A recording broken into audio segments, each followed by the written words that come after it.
नमस्कार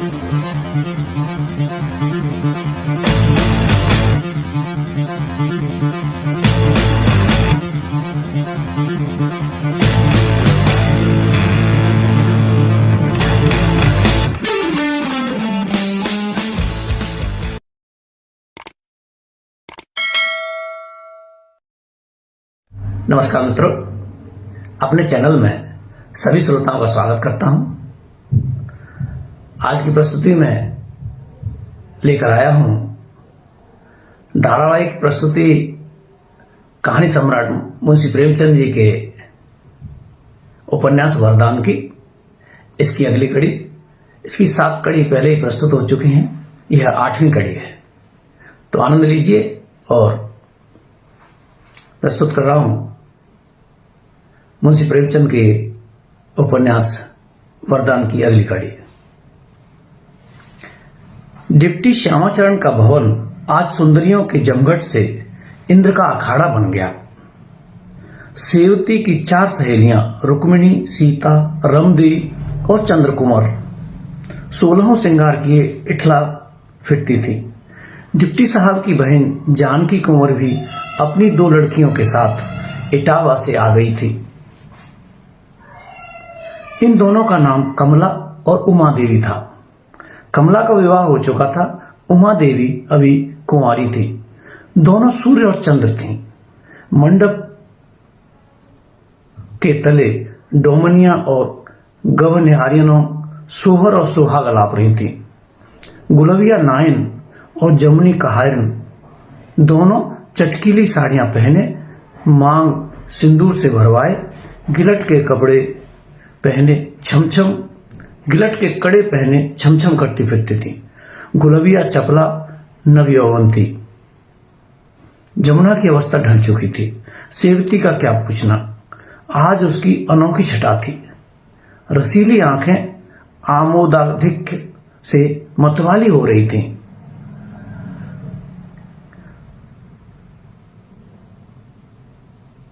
और गुलाबी साड़ी की झलक से चंपई रंग गुलाबी जान पड़ रहा था। धानी मखमल की कुर्ती उस पर खूब खिलती थी।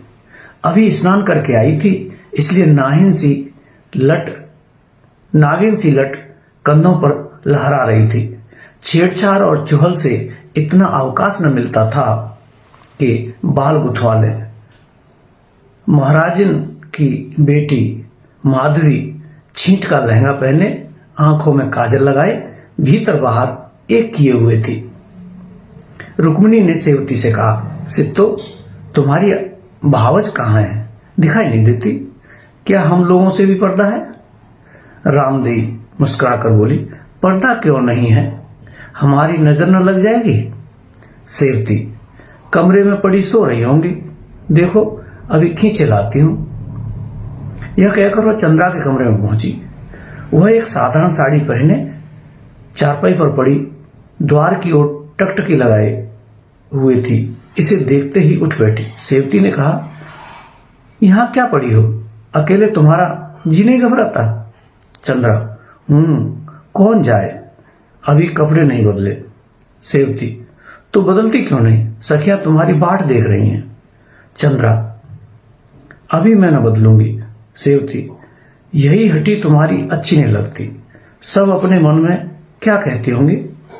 चंद्रा, तुमने तो चिट्ठी पढ़ी थी, आज ही आने को लिखा था ना?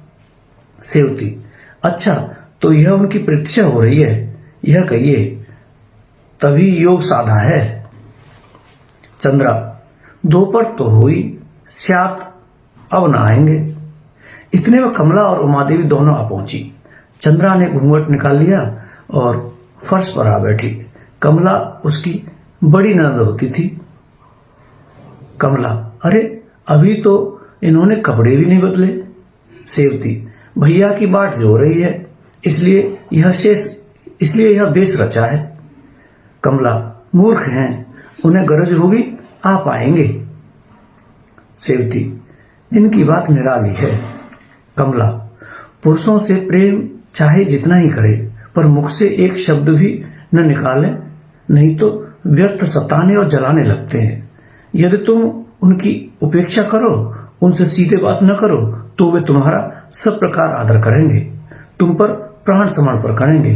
परंतु ज्यों ही उन्हें ज्ञात हुआ कि अब उसके हृदय में मेरा प्रेम हो गया है, बस उसी दिन से दृष्टि फिर जाएगी। शहर को जाएंगे तो अवश्य देर करके आएंगे, भोजन करने बैठेंगे तो मुंह झूठा करके उठ जाएंगे, बात बात पर रूठेंगे। तुम रोओगे तो मनाएंगे, मन में प्रसन्न होंगे कि जैसा फंदा डाल दे, मन में प्रसन्न होंगे कि जैसा फंदा डाला है। तुम्हारे सम्मुख अन्य स्त्रियों की प्रशंसा करेंगे। भावार्थ यह है कि तुम्हारे जलाने में उन्हें आनंद आने लगेगा। अब मेरे ही घर में देखो, पहले इतना आदर करते थे कि क्या बताऊं, प्रतिक्षण नौकरों की भांति हाथ बांधे खड़े रहते थे, पंखा जलाने को तैयार, हाथ से कौर खिलाने को तैयार, यहां तक कि मुस्कुराकर पांव दबने में भी संकोच न था। बात मेरे मुख से निकली नहीं कि पूरी हुई। मैं उस समय अबोध थी, पुरुषों के कपट व्यवहार क्या जानूं, पट्टी में आ गई। सेवती झूठ न मानना, उसी दिन से उनकी आंखें फिर गईं। लगे सैर सपाटे करने, एक दिन रूठ कर चल दिए, गजरा गले में डाले, इत्र लगाए, आधी रात को घर आए। जानते थे कि आज हाथ बांध कर खड़ी होगी। मैंने लंबी तानी तो रात भर करवट न ली, दूसरे दिन भी न बोली। अंत में महाशय सीधे हुए, पैरों पर गिरे, गिड़गिड़ाए। तब से मैंने इस बात को गांठ बांध ली कि पुरुषों को प्रेम कभी न जताओ। सेवती, जीजा को मैंने देखा है, भैया के विवाह में आए थे, बड़े हंसमुख मनुष्य हैं। पार्वती, कमला, पार्वती उन दिनों पेट में थी, इसी से मैं न आ सकी थी। वहां से गए तो लगे तुम्हारी प्रशंसा करने। तुम कभी पान देने गई थी, कहते थे कि मैंने हाथ थामकर बैठा लिया, खूब बातें हुई। सेवती, झूठ है, लबारिये हैं। बात यह हुई कि गुलबिया और जमुनी किसी कार से बाहर गई थी। मां ने कहा वे खा कर गए हैं, पान बना दिया। मैं पान लेकर गई, चारपाई पर लेटे थे, मुझे देखते ही उठ बैठे। मैंने पान देने को हाथ बढ़ाया तो आप कलाई पकड़कर कहने लगे कि एक बात सुन लो, पर मैं हाथ छुड़ाकर भागी। कमला, निकली न झूठी बात। वही तो मैं भी कहती हूं कि अभी 11-12 वर्ष की छोकरी, उससे इनसे क्या बातें की होंगी, परंतु नहीं, अपना ही हट किए जाए। पुरुष बड़े प्रलापी होते हैं। मैंने यह कहा, मैंने वह कहा। मेरा तो इन बातों से हृदय सुलगता है। न जाने उन्हें अपने ऊपर झूठा दोष लगाने में क्या स्वाद मिलता है। मनुष्य जो बुरा भला करता है उस पर पर्दा डालता है। जो लोग करेंगे तो थोड़ा मिथ्या प्रलाप का आला गाते फिरेंगे ज्यादा। मैं तो अभी से उनकी एक बात भी सत्य नहीं मानती। इतने में गुलबिया ने आकर कहा, तुम तो यहाँ ठाड़ी बतलाते हो और तुम्हार सखी तुमको आंगन में बुलाती हैं। सेवती, देखो भाभी, अब देर न करो। गुलबिया, तनिक इनकी पिटारी से कपड़े तो निकाल दो। कमला चंद्रा का श्रृंगार करने लगी। सेवती सहेलियों के पास आई। रुक्मिणी बोली, वाह बहन, खूब वहां जाकर बैठ रही, तुम्हारी दीवारों से क्या बोले।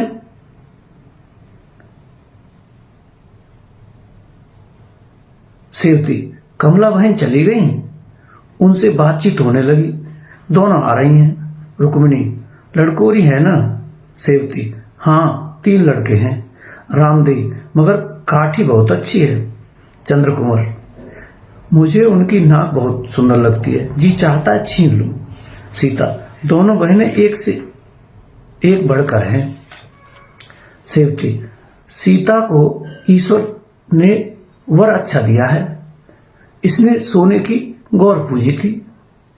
रुक्मिणी जलकर, गोरे चमड़े से कुछ नहीं होता। सीता, तुम्हें काला ही भाता रहेगा। सेवती, मुझे काला वर मिलता तो विष खा लेती। रुक्मिणी, यों कहने को जो चाहो कह लो, परंतु वास्तव में सुख काले ही वर से मिलता है। सेवती, सुख नहीं, धूल मिलती है, ग्रहण सा आकर लिपट जाता होगा। रुक्मिणी, यही तो तुम्हारा लड़कपन है, तुम जानती नहीं, सुंदर पुरुष अपने ही बनाव श्रृंगार में लगा रहता है। उसे अपने आगे स्त्री का कुछ ध्यान ही नहीं रहता। यदि स्त्री परम रूपवती हो तो कुशल है, नहीं तो थोड़े ही दिनों में वह समझता है कि मैं ऐसी दूसरी स्त्रियों के हृदय पर सुगमता से अधिकार पा सकता हूं। उससे भागने लगता है और कुरूप पुरुष सुंदर स्त्री पा जाता है तो समझता है कि मुझे हीरे की खान मिल गई। बेचारा काला अपने रूप की कमी को प्यार और आदर से पूरा करता है। उसके हृदय में ऐसी धुकधुकी लगी रहती है कि मैं तनिक भी इससे खट्टा पड़ा तो यह मुझसे घृणा करने लगेगी। चंद्रकुमार, दूल्हा सबसे अच्छा हुआ है जो मुंह से बात निकलते ही पूरी करे। रामदेव, तुम अपनी बात न चलाओ, तुम्हें तो अच्छे अच्छे गहनों से प्रयोजन है, दूल्हा कैसा ही हो। सीता, न जाने कोई अपने पुरुष से किसी वस्तु की आज्ञा कैसे करता है, क्या संकोच नहीं होता। रुक्मिणी, तुम बपुरी क्या आज्ञा करोगी? तुम बपुरी क्या आज्ञा करोगी? कोई बात भी तो पूछे। सीता, मेरी तो उन्हें देखने ही से तृप्ति हो जाती है, वस्त्राभूषणों पर जी नहीं चलता।